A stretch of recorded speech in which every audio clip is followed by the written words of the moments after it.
Hello, everyone. Welcome to the show. With me, I'm very pleased to say, is somebody who is, like, I got to read all his credits here. He's a creative writer of stage, screen, and novel. He's also a stand-up comedian, and he's an associate professor of English, the Department of English at the University of Fraser Valley. This is Rajneesh Dhawan. Hi, everyone. Dhawan. Dhawan. It's okay. I practiced this. I promise you, I practiced this ahead of I time. vouch for that. She did practice saying the name properly. It's Rajneesh Dhawan. I tell people all the time, it doesn't matter how much I practice. Hmm. The minute the chemical's on, something changes in my brain. Oh yeah, Yeah. it's that light. Oh, It okay. does the chemical reaction Right. to that. Thank you. He's making my excuses for me. I really love him already. So I want to talk to you first about the comedy, because just before I started recording, we talked about that. I'd seen you doing stand-up. Mhm. So give me a little bit of background of doing your comedy. Well, I started doing comedy way back when I was in university days, as a student, not as a professor, in India. It wasn't like a recognized art form at that time in India. It really blossomed in 2009, the year I came to Canada. So in India, comedy bloomed after 2009 when I left. Oh, isn't that interesting? Yeah, I didn't do comedy in India as a stand-up comedian. I did write plays and I did write sitcoms. I did write comedy CDs over there. Really? Yes, they are on YouTube. You can watch them, but they're in Hindi and Punjabi. Oh, okay. So, but yeah, I was doing comedy in some way, but stand-up comedy wasn't a thing in India at that time. After my university, I did one set that was kind of an impromptu set, just like, that was it. 2009, I came to Canada. I started my career as a professor. I started my career as a writer. 2016, 17, I wrote a play, which was like, I usually keep my life away from my writing. Oh, I don't involve myself. But this was one play, it was based on terrorism. Mhm. And I grew up in terrorism in the Punjab province of India in the 80s. So it was very sort of biographical. Although all the characters in the play were women, there was a lot of, my trauma coming in there. Right. And that sort of, I was trying to come out of that. So I wrote a comedy play after that called Basement Santa, which we performed here at the Rick Rack in the Whack Festival. I don't know if it only happened once in 2017. Yes. It was kind of a fringe-like festival. Yeah, our improv. Your improv group was there. Yeah. Yes, I remember that. And I was called Basement Santa, which was a comedy about 45. It did well. And then I was at Rosedale Pub watching a comedy show. Ivan Decker wasn't a very big name at that point of time. He was headlining. And the person who was like organizing Fraser Valley Comedy, who runs Fraser Valley Comedy, You're True. Yes, I know. Yeah. He knew me because his wife also worked at the university. Oh. I didn't know him. He somehow knew who I was. Okay. And then I talked to him. I said, I want to do this. And he said, yeah, come over next week. We're doing a similar thing here. I said, great. Next week I go and I perform an 8-minute long comedy set. I'm not sure, I probably have the record of going on stage to perform a set for the first time ever in a ticketed show. Right. There was no open mic practice before that. The jokes were not rehearsed, nothing. I was just the opening act. I went there, performed for 7 to 8 minutes, and boom. That's how it started. Awesome. Yeah. So, and then, I won a couple of competitions, the Fraser Valley Comedy Competition. I was shortlisted for CBC. I performed at JFL, a Vancouver version, headline shows in various places. And then COVID. Yeah, COVID happened. That changed everybody's lives. Yeah. Again, one of the reasons why I remember you is I was there just supporting my friend, Lori James, who, I know Lori. yeah, and she's, I think, like, there's certain people that are really good comedians. I like your style, I liked her style. Some of the younger ones, I'm not so, sure about, Clean comedy we do, that's the thing. I do clean comedy. Yeah. And whether it's male or female, I think that the young people, they, I think sometimes you need to pay attention to your audience, not just your friends. You definitely have to pay attention to your audience. Like, this is something which I've learned over the years. I mean, I'm still do comedy. It's not like after COVID I didn't do it. Right. But the intensity, I used to go to Vancouver consistently every week, sometimes twice a week. Mm. I don't think I've gone to Vancouver more than twice after COVID. I didn't need to. I got a little bit of a, you can say, name, and I get invited to, like, ticketed paid Yes, shows once yes. in a while, and I'm happy with that. It's not my career, it's something I do to have fun. Yeah, If I wanted to do it as a career, then it's a full-time job. I'll have to do full-time. I'll have to be on stage 6 to 7 days a week, this way or that way, or I'll have to be on social media all the time, putting videos and stuff. It's a full-time job, and I don't have the energy right now to do it full-time. Although I love doing it. It's, I know, yeah. it's just like for me, improv, like I used to do stand years ago, but improv was like the thing that was just so much fun. I have so much respect for improv people, by the way. Like I have done a little bit of crowd work once in a while, but that's not my forte. I'm a writer. I write plays, I write everything. So I have everything structured. Right, So the reason I think I was able to do well in my first ever performance as a stand-up comedian was because I went there well rehearsed. okay, yes. And there was nothing, I'm not taking any chips or anything, nothing. I must have rehearsed that set, I don't know, 30, 40 times before I went there. I'd written it structurally, properly, everything, and then I went there. So I have a lot of respect for improv people, to be honest. Like how you can come up with responses like that. Well, for me, the difference was like stand up, you're all on your own, right? You either Yes. do well or you bomb by Oh, yourself, Yes. Then when I went to improv, somebody invited me to join in, and it's because they saw me at Toastmasters. It had nothing to do with comedy. But anyway, and all of a sudden I'm thinking, oh, I don't have to memorize lines. And I love playing off somebody. Yes, yes. That is so much fun. So that's why that worked for me, Different kind of talent. But coming back to your idea of reading the room, I do have said, I do see a lot of young comedians not understanding that concept of reading the room. If you're coming to Chella, I mean, we have grown younger over the last 10 years as a city. But generally speaking, if you go to a typical comedy or any event, the average age is still 40 plus, right? And you can't talk like video game jokes there. Yeah. I know their intentions are right. I know that those jokes work in certain other settings very well. And I've seen really good professional comedians bomb simply because they would not read the room. Yeah. Absolutely. Yeah. So that's one thing I've added to my repertoire is that I do good research on the audience. Like recently I was invited to a gala event, a charity event at Maple Ridge. Okay. And I asked what kind of audience we're looking at. They said it will be a mixed audience. There will be like 60% South Asian, 40% non-South Asian. But even in South Asian, there's going to be like not just the Punjabi origin, the where I come from. There will be South Indians. There will be other parts of it, and there will be politicians over there too. So I made sure that all my material caters to every one of them. It doesn't So I had some political jokes. I made fun of Trudeau in front of liberal politicians, which was awesome. So that's something you need to. It's something with experience you gain. I have bombed because of that too. Once in a while, in my early days, I didn't do my research, and now I've learned. Yeah, the same thing. Like same with improv. You really, you still have to know. Like if you're going to do some Catholic jokes, like, right? Which I'm all for. I grew up Catholic. I no longer am, but I'm all for bashing in a fun way. I think comedy pushes. We push the boundaries. But to a certain, but again, knowing your audience, so some religious jokes we did, but we had to realize that. It's great to do religious jokes in Chelawak, by the way. I know. It's awesome. I know. I just tell them like, I'm a Hindu. I'm married to a Sikh. I went to a Christian school. I learned comedy from Muslims.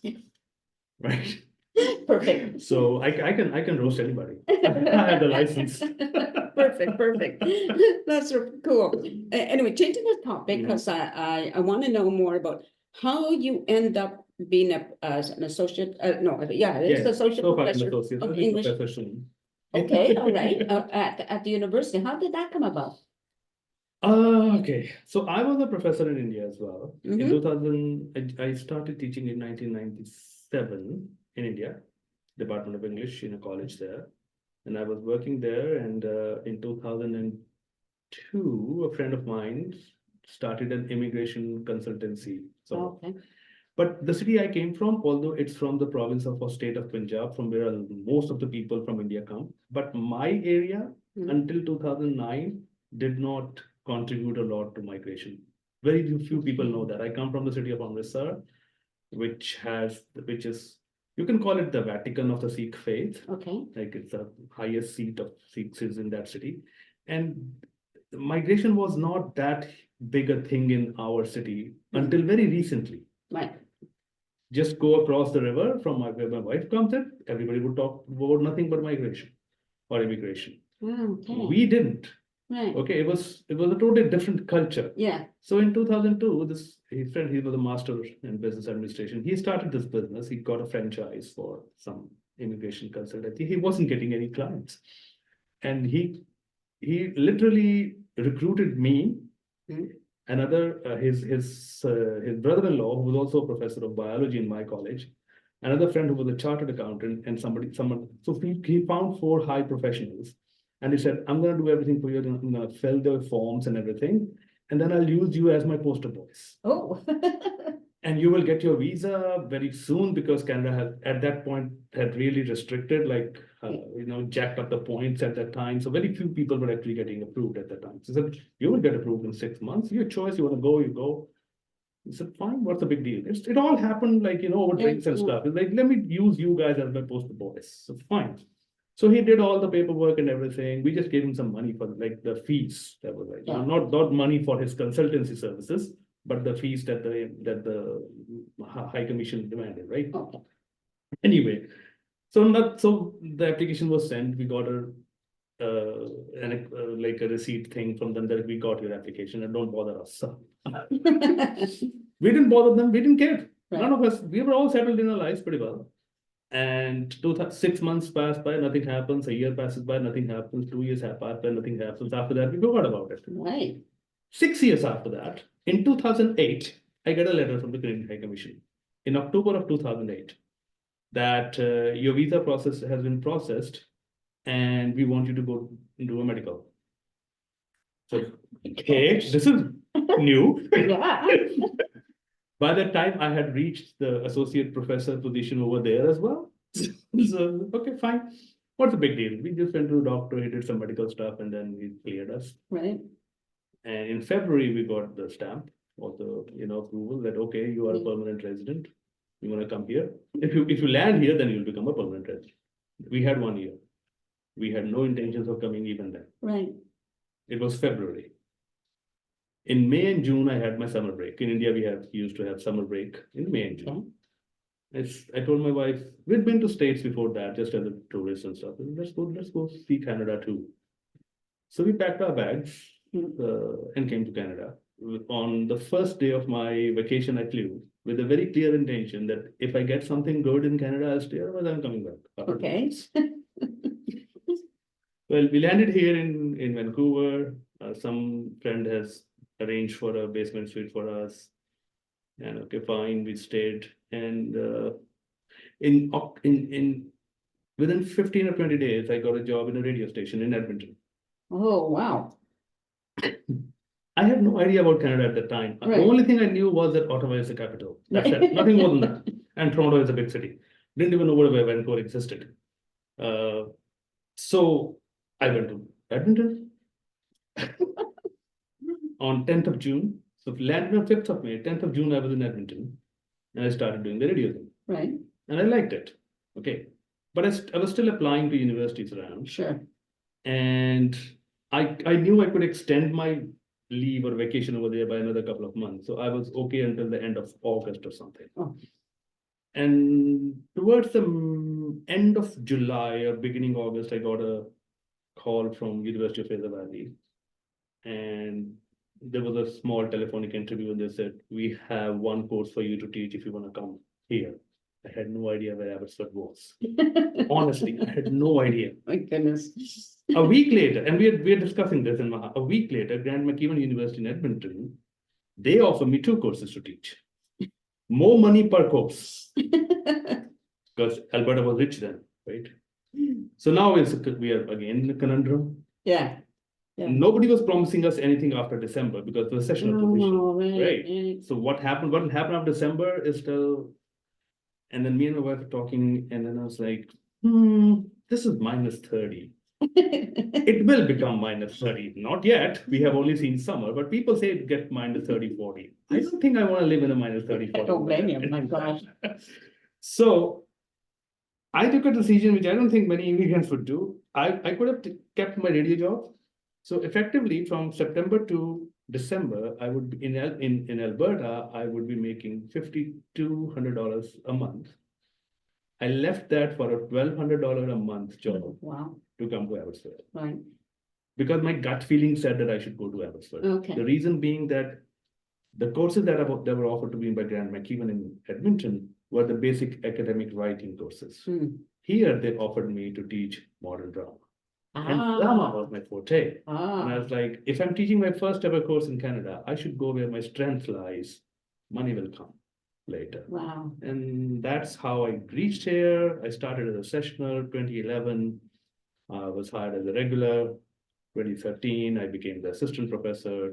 Then 2015 or 2016, I became the associate professor. And now it's basically my laziness which is stopping me from becoming a full professor. I just have to do some paperwork, and I'm like, I will do it. An amazing story, though. It really is. It is fascinating, right? Yeah, I mean, I'm grateful to UFV because many people ask me, hey, didn't you have to do anything to, upgrade your education? So, no, my PhD was valid here. My PhD is in classical Greek and Sanskrit drama, and I'm probably the only one in the valley to have that PhD. Okay. So I have the credentials to teach classical literature, which I do, like Greek, classical and stuff. And then I have credentials to teach world literature. I have credentials to teach creative writing. Right. Why wouldn't they hire me? But I think it's because people relate, like for doctors or whatever. Yes, because they are regulated. Universities are autonomous. Universities can make their own choices, decisions. I mean, I had to undergo a little, not upgradation, but for instance, they wouldn't take my degree from my hand.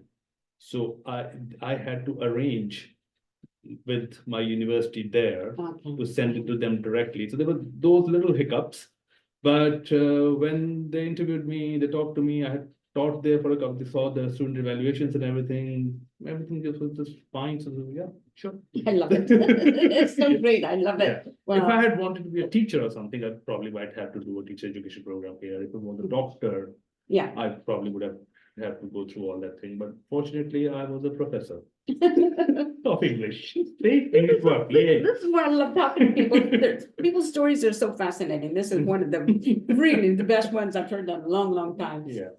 So let's talk about again about your, like, are you still writing? Oh yeah, I can't live without that. At any given point in time, I have 3 or 4 projects going on at the same time, like any creative idiot. I am. So this is, I don't know how much time you have. It'll let us know, it'll pop up. So I am on the verge of finishing a novel in Hindi, which I started 10 years back. Now people may, it took you 10 years to finish that. Yes, but I did a lot of work in that. So this is a fascinating story for that as well. 2009 we came here. My daughter was 8, 9, something like that. Right. So in India, we all grow up with at least 3 languages. Like that's a minimum. Okay, I know 5. Right. But Wow. generally people, and I'm learning Spanish, so that'll be 6. 3 as a minimum. Everybody knows 3 languages: English, Hindi, and their vernacular, like in my case, Punjabi. Okay. I was lucky that I was on the border with Pakistan, so we also got Urdu from television and stuff. So yeah. But she came here, she had not been introduced to like the written form of Punjabi at the time, but written form of Hindi, yes. She could speak Punjabi, she could speak Hindi, she still can. And I told her, I said, you should keep reading Hindi as well, otherwise you'll forget it. Yeah, yeah. And she used to read a lot even at that time, like all the Harry Potters and all the Twilight stuff. I said, you read? And she said, okay, in India we call Papa, not Daddy. My generation called Dad, and Daddy. Yeah. The next generation became Papa for some reason. So she said, Papa, get me something. So I went to India, and I go there every year. So I got some, textbooks from of her grade. And she looked at me, what's this? I don't want this. Get me something like the Harry Potter kind of a thing, like a novel in Hindi for Oh, younger. right. Sure, next year I went there and I looked everywhere, there wasn't anything. But there's no market for that. Right. This is kind of a tragedy in India because people who can afford to buy books, like other than the coursework and Mhm. stuff, don't want to invest their money in the local language books because they think that if their kids read the English language, that will give them more power. Oh, Like, yeah. you know. Yeah. So there's no market for the young adult fiction as so far, which I'm trying to change. Good. So I said, what the hell? I'll write one for you. So I just took a journal, started writing, creating a yarn, like a mythological fantasy. I have PhD in classical literature in any case, so mythology is not a problem for me. So I created a story, built a yarn, like, and as I was writing it, she was reading it, and then she grew up, and then I forgot about it. Okay. Right. It was at like 50, 60,000 words somewhere, and two big journals for. And because I was not a novel writer, I was a playwright, and a Right, yeah, television yeah. writer, right? I had never thought that I'll write a novel. Then in 2019, I wrote this, my only novel so far, which has been published, again, a Hindi one. It's a historical. It came out and it was a big hit in India, and like everybody was writing rave reviews about it. Every major Hindi newspaper covered it, and okay, great. Two people have written their MA thesis on it already. I said, okay, maybe I know how to write a novel. Yeah, yeah, maybe, right? Then COVID happened, like that came out into 2019. Right. And COVID happened, and we were all in our, I was teaching online, I was going crazy. And then I was just in my office, and those two journals were like, okay, let me see what the hell that is. So I opened it and started reworking that thing. Took me a couple of years to finish that, and showed it to my publisher. She likes it, says it's too long, dude. We don't have a market here, so I have to cut down like 25,000 words. So Well. the final edit of that. Then there's a memoir I'm writing, which is again funny take on my immigration stories and stuff. Right. So there's a couple of projects always going on, and some joke will always come along. Jokes just come along. They're like, Yeah, and they here just I happen, am. right? Use me. They just happen. They just happen. Absolutely. That is so fascinating. Oh my goodness. I just love it all. What a great story you've had. What a great, so far to this So, point anyway, Yeah. your journey. I have has no been- regrets. Like when COVID happened, people were, we're all gonna die. I said, yeah, I'm okay with that. I've achieved enough for a 50-year-old. I'm okay. I don't have any regrets. Oh, I could have done more. No, I've done enough. Well, one of my friends said to me, when COVID happened, she says, Nancy, that hasn't changed your life, has it? I said, no, it hasn't. Because I have social anxiety. I don't, I Yeah. have problems going to events unless I have somebody taking my hand, basically, right? Yeah. So being at home, stuck at home meant nothing. And then I learned about Zoom, and it's like, yes, it opened up the world. For me, it was really traumatic. I love people. Yeah. Like I want people energy. Well, I'm okay like that when if I'm on stage. Mhm. Like I love being on stage or in front of the camera. No, even for writing purposes. I like Oh, to be in yeah, the that crowd. of course, yeah, I like to yeah. be in the crowd. I will, Right.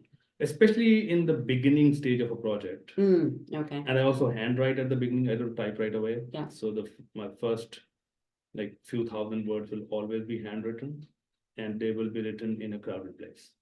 It won't be Oh. in my solid. Once I'm in the zone, once the flow starts, then I Yeah. can write anything. I've written television shows while riding a train, literally. There were such deadlines focused at that time in India. I used to drive. So why does that not surprise me? Yeah. I mean, the more Yeah. I learn, the more you talk about it, the more I'm not surprised by the things you do or how you do it. It just seems to be. I love people. That's it.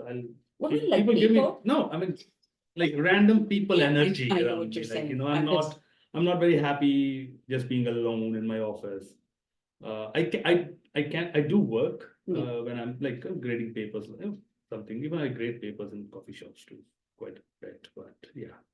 I did think so. I come from like a family of 12 kids, Hmm. but I was sick a lot when I was young, so I spent a lot of time alone. Okay. And that just sort of Sort of. became my life. I became the loner of the family, The weird part is that I'm a Virgo. Mhm. And if you read the Virgo, like the general Yeah. thing, I'm supposed to be a loner. I'm not. I'm supposed to be very organized. I'm not. There you go, right?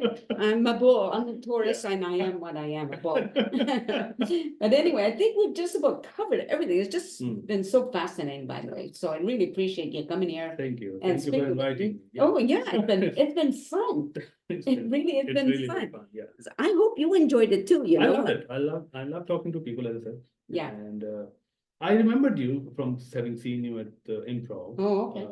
I think I saw you at the Brick Rack, and I saw you at the Chilliwack Cultural Center shorter stage as well. Did I? Yeah, we performed something in one of the small rooms, the, Yes, one of the smaller theaters. yeah. Yes, I did my show there as well, the terrorism one. right. And I remember your group performing there. Yeah, Yeah, right. yeah. Yeah, I kind of missed it, but I was losing my edge anyway, you know, it was time for me to, Okay. phase out of it, right? Because you get a little older and I had some of those TIA strokes and they kind of affect your, Yeah, mess up with your brain a little bit. we need to get out. Oh, darn. I get invited to stuff all the time.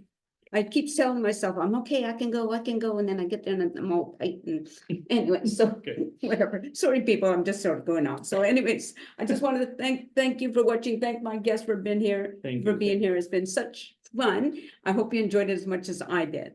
Take care, everyone, and peace out. I gotta find the off button.